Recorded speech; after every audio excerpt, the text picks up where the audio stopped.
Do you hear that? It's something quite extraordinary.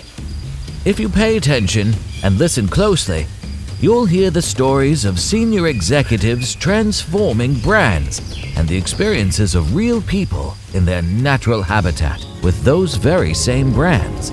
Follow your host, Dennis Wakabayashi, as he pulls out his microphone to capture authentic reactions from the people he meets as he travels around the world.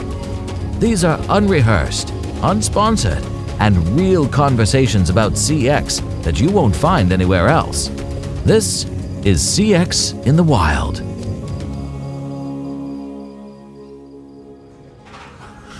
Yeah, no worries. All right, so just backing up a little bit. Backing up. How do I say your last name? Karschies, like driving a car and cheddar cheese. Quite simple. Karschies. Like driving a car and cheddar cheese. Like Karschies. like driving a car in Boston. A car. A car? Driving a car. Yeah, but in Boston, they say car. Karschies. Oh, okay. Karschies. So it's quite Karschies. simple. Yeah. So. All right. So I'm here with Marc Karschies, CX leader thinker in the UAE. Happened to just stop by and grab coffee with me while I'm at Expo 2020 Dubai. Marc, thank you for joining me. Before I started the recording, we were talking about the transformative and innovative perspectives that the UAE has on customer experience. I'm fascinated because these ideas that you've learned or you've evolved to have are relevant to the entire rest of the world who is working on their own journey to mature customer experiences. So you were explaining to me, if you could just start again, sir, from the perspective of how you craft the understanding of the journey prior to applying the academics of journey mapping to any particular experience. Yeah. So, as we discussed a little bit brief, kind of like to repeat everything. It's a little bit tricky, but the idea would be that in customer experience management, we very often start just from the wrong end. We only see it through one lens. We either see it through the process, let's say the journey that people go through, or only through the emotion, or only through the persona. Yet what really happens when you design an experience for a person, you need to take three components into consideration. The persona, which is not only the demographics, but also the psychographics, the behavior patterns, who this person actually is as a human being, because experiences are obviously representative of the human being, not of just the pure numbers behind it. The second part is the emotional state this person is in, which means have you been in a traffic jam before? Were you running late for a meeting? Are you exhausted? Whatever the emotional state of that person is.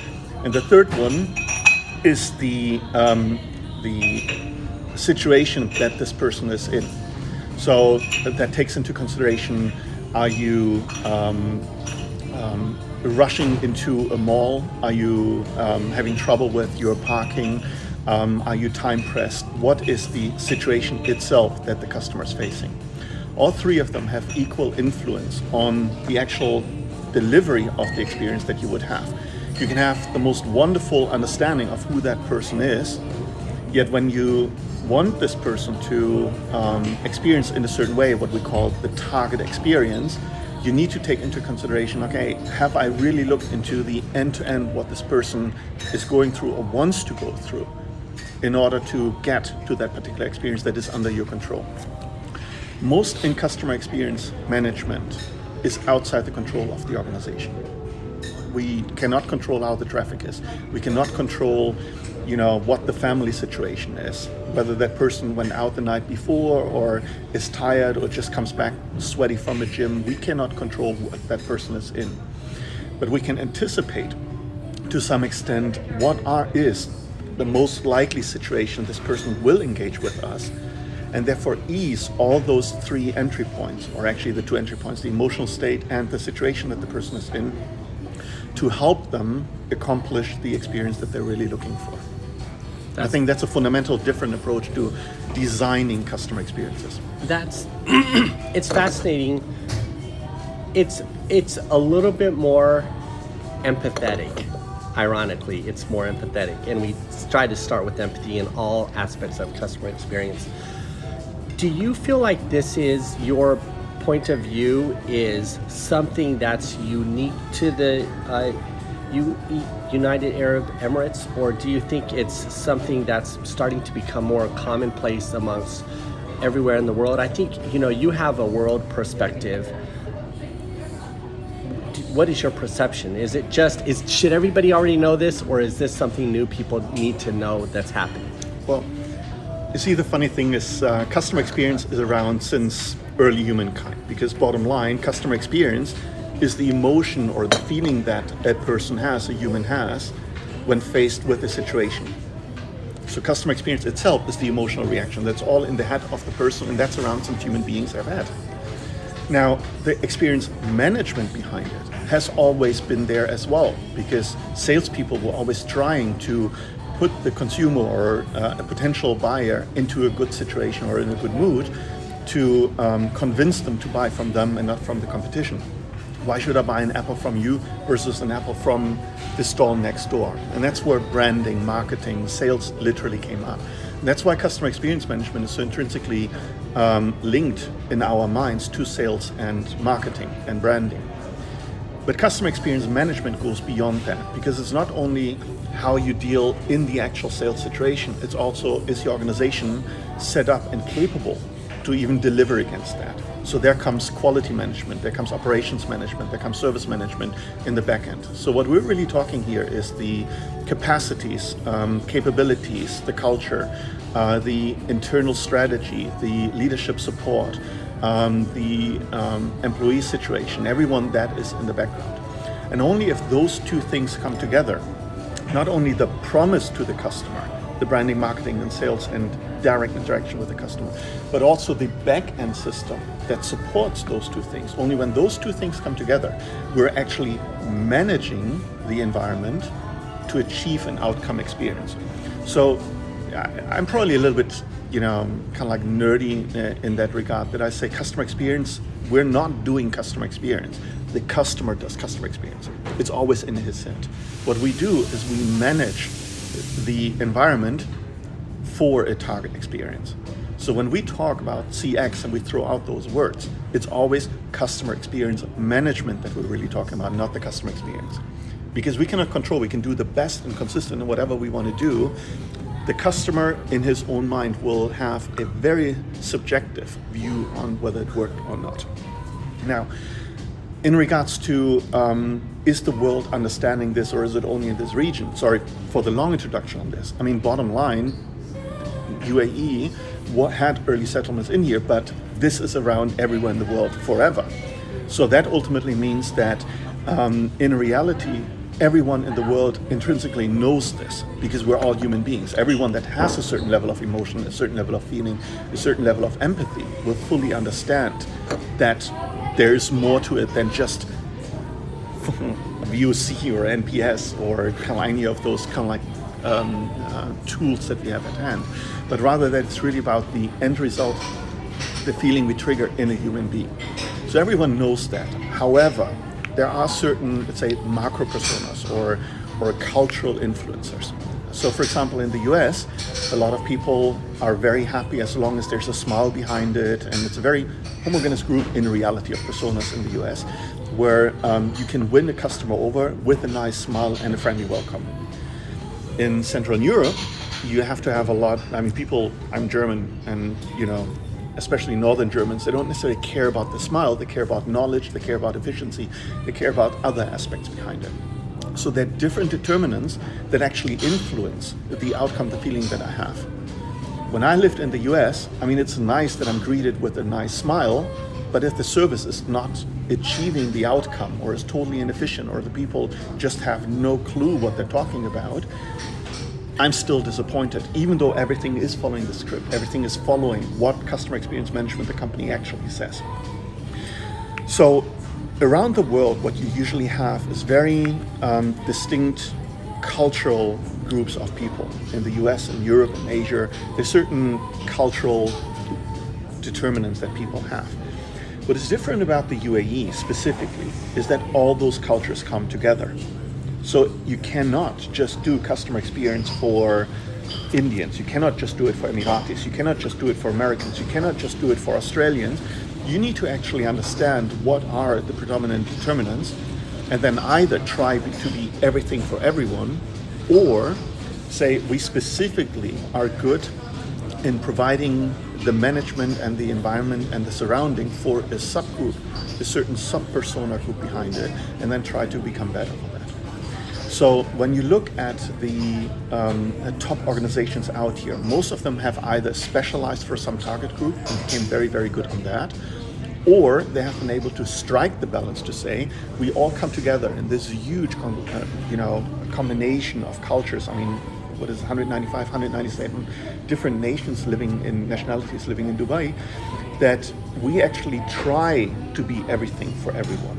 And that's going beyond your local culture, but actually taking the local culture, which is very open-minded, is very hospitable, is very innovative, it's very business-centric, and really understanding that there's good in doing good for other people. So if you take those streams and expand them and help other cultures to push those points as well, what they are looking for, then you have this wide experience. And Expo is a good example of that, bringing all those nations together, the largest Expo ever, and having showcasing how different nationalities are, yet we all come together around certain themes, we come together around certain beliefs, certain understanding and direction for the future.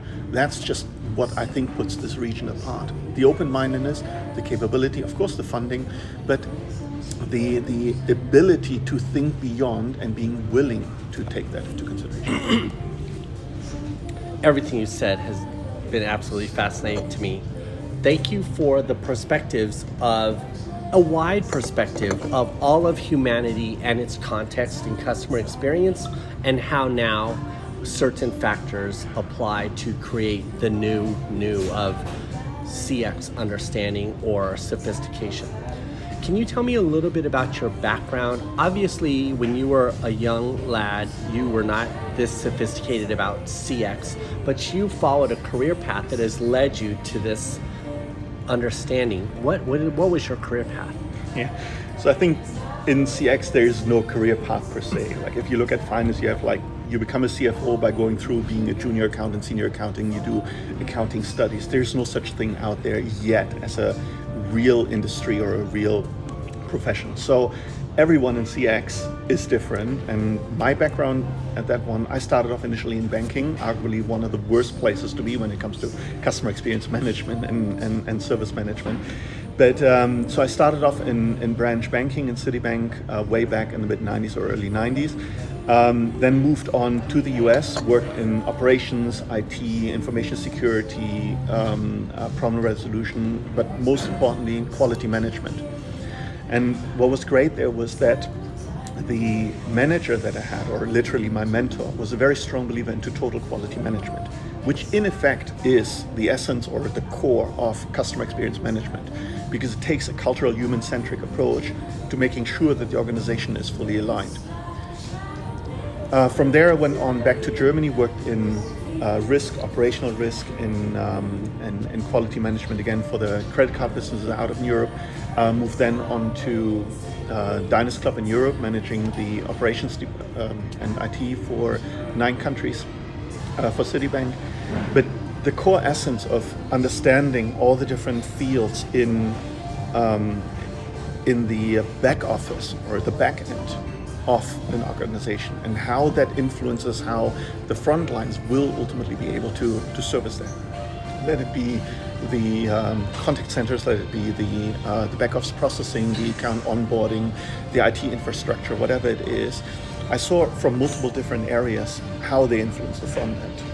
And that really allowed me to understand, to follow my passion, why the front end was not able to provide those services, that I needed to provide an improvement in there.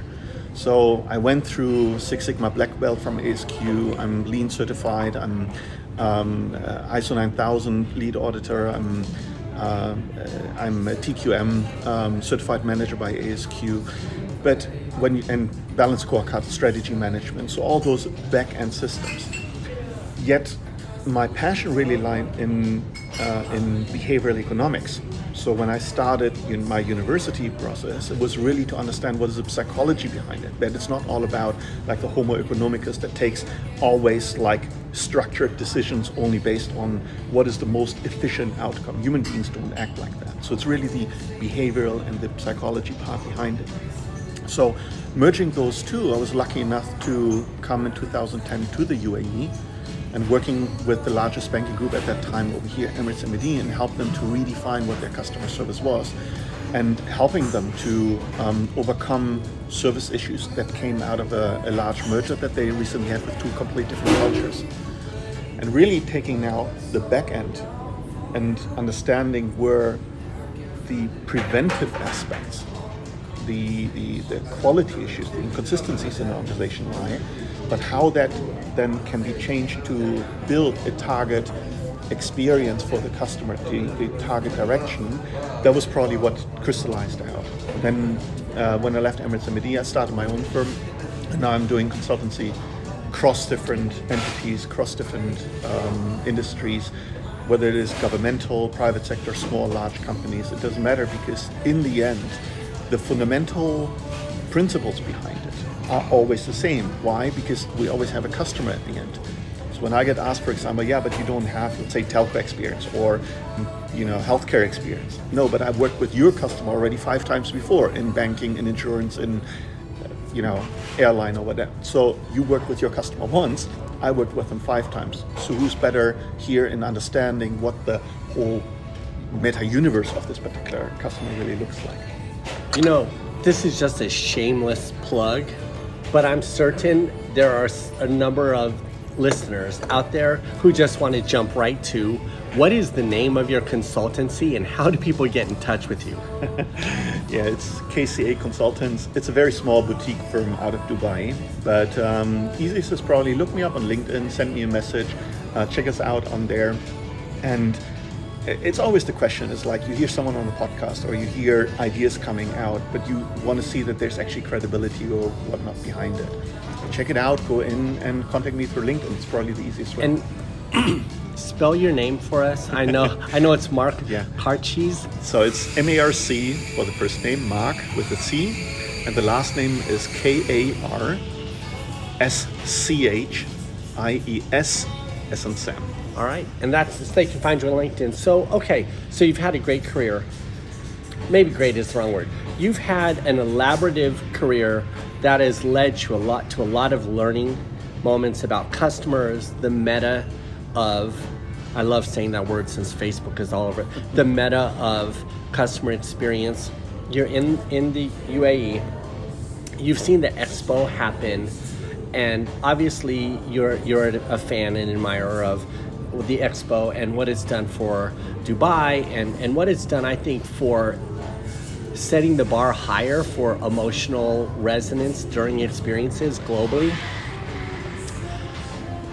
What is important if you were to give advice to a manager, a director, a vice president, a CEO in the United States? What would you tell them about CX that would help them have a wider consciousness on the topic? Yeah, I think one of the key aspects, let's take Expo as an example. Expo is not what happens in those 6 months right now. I mean, it's a phenomenal show.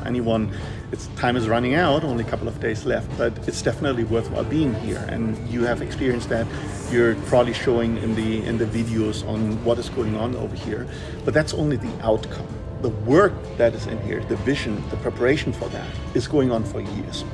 And I think one of the most significant aspects on this is Expo is the target experience that comes out of it. When we come here, and I can probably speak for any visitor that comes out here, is overwhelmed and is amazed and has like those emotional reactions that are really coming, actually the feelings that come from the emotional reaction of being here. And they're all positive. Most of them are positive. And if they're not positive, there's a fallback mechanism. You can complain, you can find help, you can overcome them.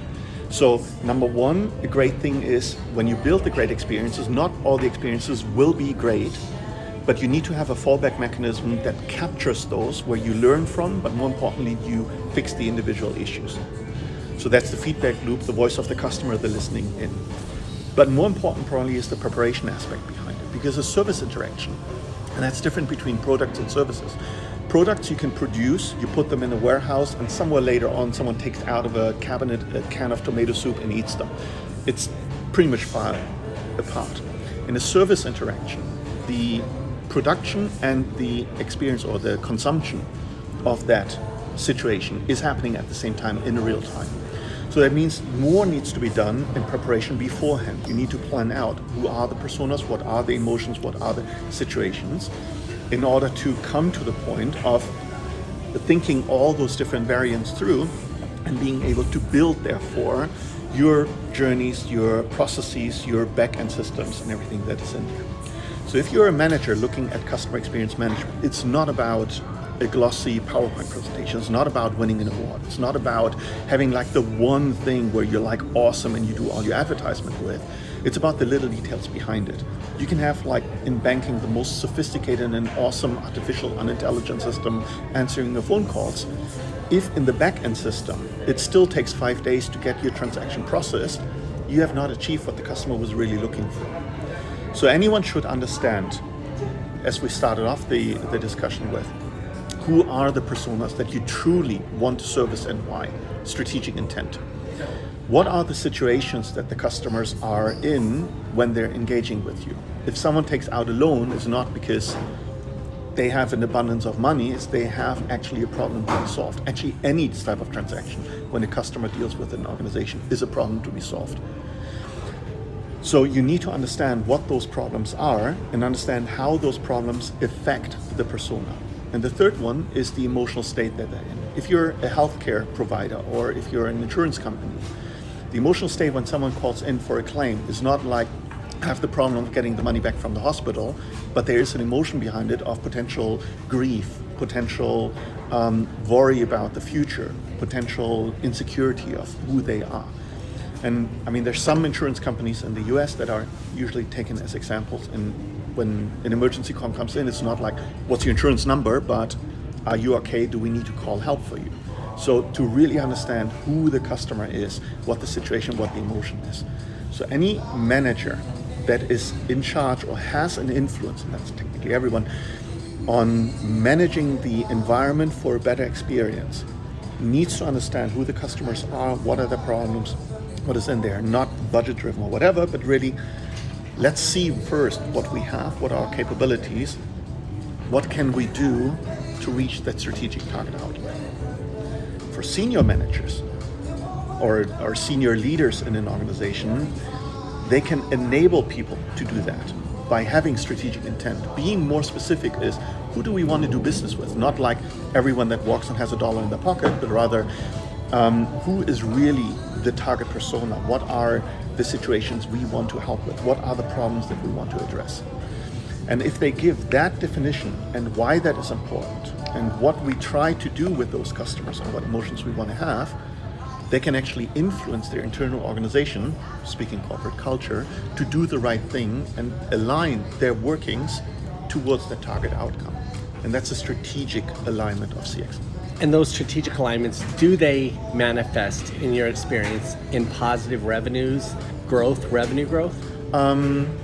Usually yes, but it's not only the positive revenue growth because, well, it depends on who you are as an organization. If your sole purpose as an organization is to make money and to squeeze out as high of a profit as possible, you're already to some extent limited because cash does not have an emotion. It's the human being behind it.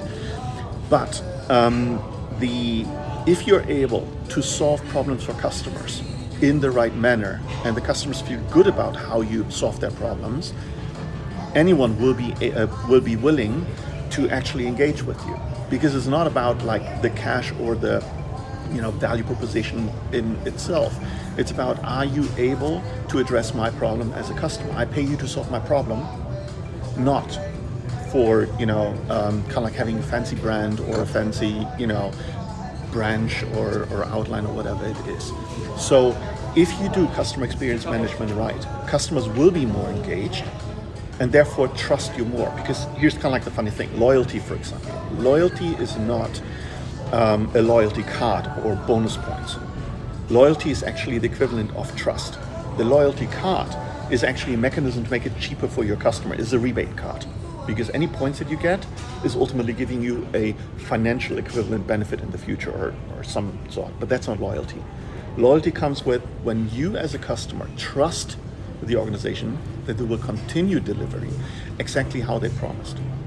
And I have built up that trust over multiple times, over multiple interactions, and even if you fail this particular one point, going back to the feedback loop on solving my problem, if you fix that, it's still loyalty enhancing and relationship enhancing, because it shows me that yes, I matter as a customer to you. And that increases then the triggers of customer lifetime value, of churn ratio, and all those metrics that you can then put into the financial side. Word of mouth is another one, but I mean, those are kind of like secondary, tertiary measures behind it. The key point here is, yes, it pays.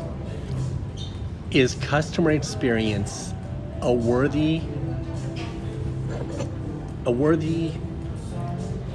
goal for every organization? Because what I heard you say there is CX may not be for every organization.